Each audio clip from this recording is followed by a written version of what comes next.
because they went and spent hundreds of millions implementing it back into their business all those years ago. And that is the important bit. They run it as a business. So what they've been doing is they've been changing the structure of their team. What percentage of firms are using AI significantly to change how they operate? Do we know that? A whole group of firms, and even those that are using it, only 13% of firms actually think they're going to reduce headcount. They need to change. Universities similarly are teaching things that are not relevant. Are accounting firms? So I think in that sense, we have to accept that there will be changes, but having bright, trusted people within your business means that they will challenge the senior people within the business that come out of the changes that inevitably will happen. Will AI finally move beyond hype in 2026? AI will be an important component of any firm's tech stack. A lot of it will be built in. Will it happen all in 2026?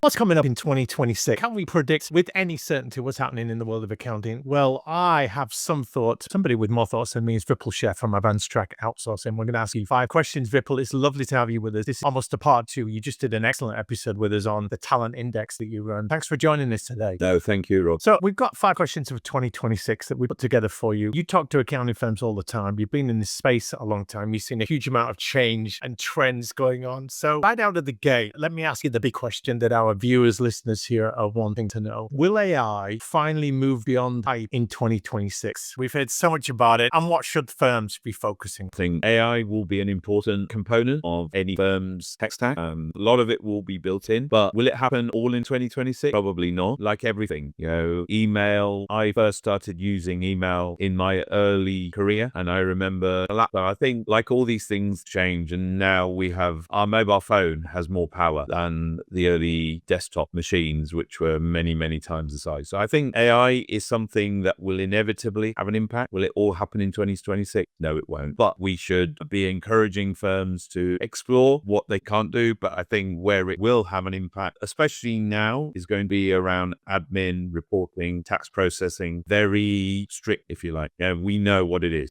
Fine. Yes. Your salary, that's easy. You can get something to automate it and pick it up and push it into somewhere else. But that is one component of what we as a profession do. So for many firms, it'll become business as usual. For other firms, it will still be hype because they've not come to terms with it yet. What percentage of firms are using AI significantly to change how they operate? Do we know that? I think lots of people are trying it. Do we have enough data at present to say who's using it or not? But we surveyed with our accounting talent index a whole group of firms, and even those that are using it, only 13% of firms actually think they're going to reduce headcount. I think when you think of it in that context, it's everyone's interested, some people are trying it, and some are trying it in smaller ways. As I say, things like admin, meeting notes, for example. So many firms are using things like Copilot, which at the end of the meeting will give them, right, this is what we discussed, these are the actions, etc. And that's great. That's really helping firms. What will be interesting is how that AI will implement itself within production of financial statement, accurate it is. And perhaps you spoke to our CTO. He's got some really interesting thoughts on how AI and how accurate it is, etc. And I won't spoil it for people, but it was a very interesting take he has on it. Not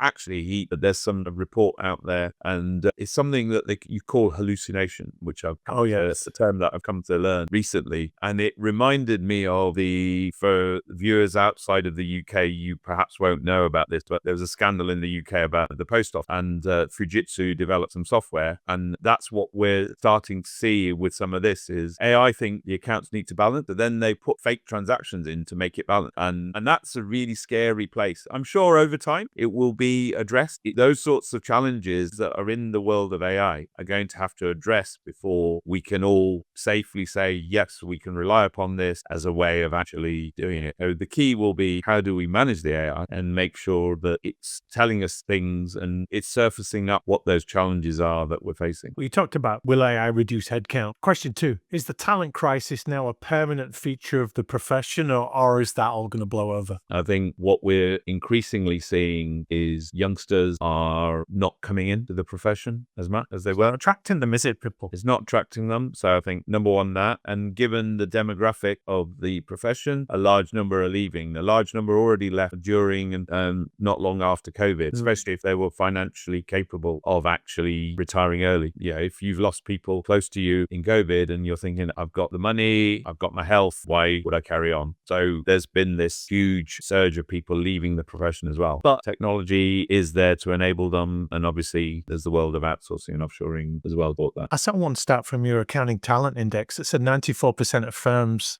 claim that recruitment and retention issues are impacting their ability to grow. Yep. Given growth is on the agenda for most boardrooms in accounting firms, that's a problem, isn't it? It's a real problem. And, ultimately people buy from people, and you need good young men and women coming through the firms to take on responsibility, take on those client relationships and enable them to actually serve them. And, when you've got nearly 3/4 of the firms we surveyed constrained from taking on more clients or billing more hours just because they can't find the talent, that's the problem. 48% of them actually say it's moderately or significantly worse than it was 3 years ago. That's the challenge that accounting firms are facing today. So let's hit the growth question. This is question 3. What does sustainable growth look like for accounting firms in 2026 and beyond? Look, ambitious firms will always be ambitious, but they feel stuck is what I would say. And the challenge that they have is, can they grow without burning out their teams and overstretching the capacity? There are only so many hours in a day that any human can do. And yes, when you're earlier on in your career, you can perhaps do more, partly because age, but you have fewer responsibility. So if you're there at 11 o'clock at night, and I'm guilty of that, Rob, I have done that on occasion, but it's fine. But then as life happens to people, It's not sustainable. It's not sustainable. They have partners, they have children, Yeah.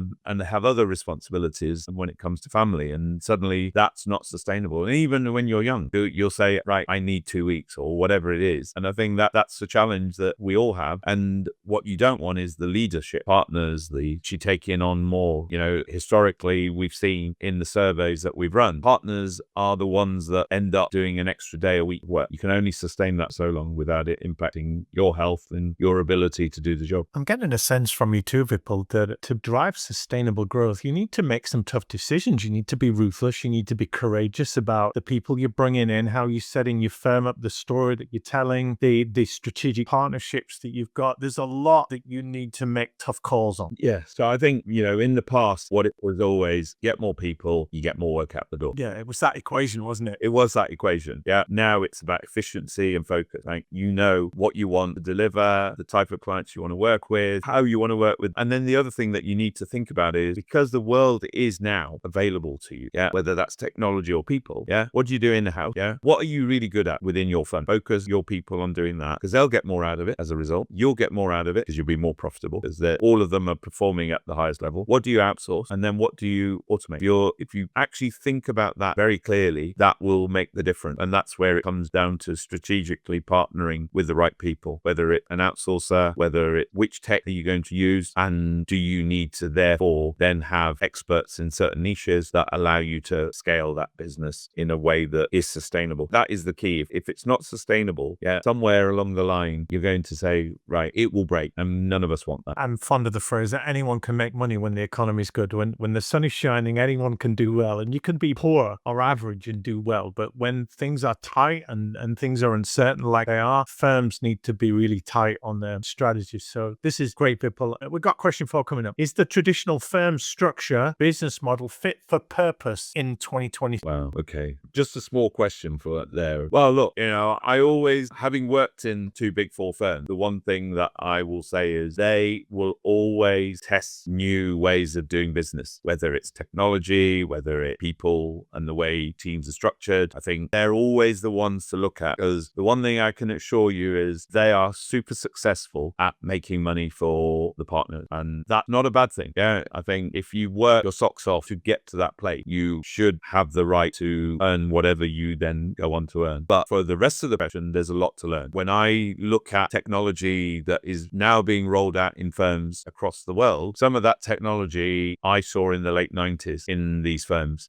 Late 90s and early noughties. Why? Because they went and spent hundreds of millions implementing it back into their business all those years ago. And that is the important bit. They run it as a business. So what they've been doing is they've been changing the structure of their team, probably more diamond shape, and now that being adapted within firms across the world, mid-tiers particularly, and boutique, and that's so important to do that. Is it fair to say that a little bit like schools these days, they are built, set up for a world that no longer exists? What schools have a curriculum now as a former high school math teacher. I sense this very acutely. Schools are teaching for things that are no longer relevant in the world now, let alone the world of the future, and they need to change. Universities similarly are teaching things that are not relevant. Our accounting firms, many are built and technologied up for a world that's changing so fast it's no longer going to exist. Well, look, there are kids coming out of school today who will go into jobs that are not even there today. Yes. In the same way, when we came out of school, there were jobs today that didn't exist when we came out of school. So I think in that sense, we have to accept that there will be changes, but having bright, trusted people within your business means that they will challenge the senior people within the business. And even when they become senior, because they're bright and interested humans, they will be the first to grasp all the opportunities that come out of the changes that inevitably will happen. So I think that's really the way to think about it. And what happens when you give those people, those bright young people, autonomy, progression, purpose? Just saying, well, you've been in that chair for the last 10 years. You're the man or woman that's going to take this firm forward is not an option anymore. You need to look, is this the right person? And if you do that, that will make a difference. And AI outsourcing will mean that the staff that are here will end up doing the higher value work. And that's absolutely fine. And that's going to change the structure as a consequence. Question 5. We have a lot of younger listeners, viewers to the show here, as well as the older generation, and of course everyone in the middle. But we do a lot on talent and what it looks like coming into the accounting profession. So question 5 is this: are we seeing a generational shift in what new accountants want from their careers? 100%. And I think that a key driver for it is that they don't necessarily want to do what their parents did. They're certainly not lifers in the same way that many of the firms out there today will have people who came in as fresh college student and job for life, right? 40 years in pension and the payout. Yeah. But if you make it to the top job or one of the top jobs, you have a fantastic career in terms of diversity, in terms of earnings potential. All of those things have an impact. So I think first of all, that's what it is. They want to work. If they are going to come into the profession, what you have to sell them is they're going to work strategically. They're going to work with clients. And I know a lot of them, they're great at using their mobile devices. They're perhaps less comfortable sitting or standing with a client and talking to them about their life. And actually, that's something that the more we can do as a profession to expose young men and women, if they're already in your business, take them out to see a client.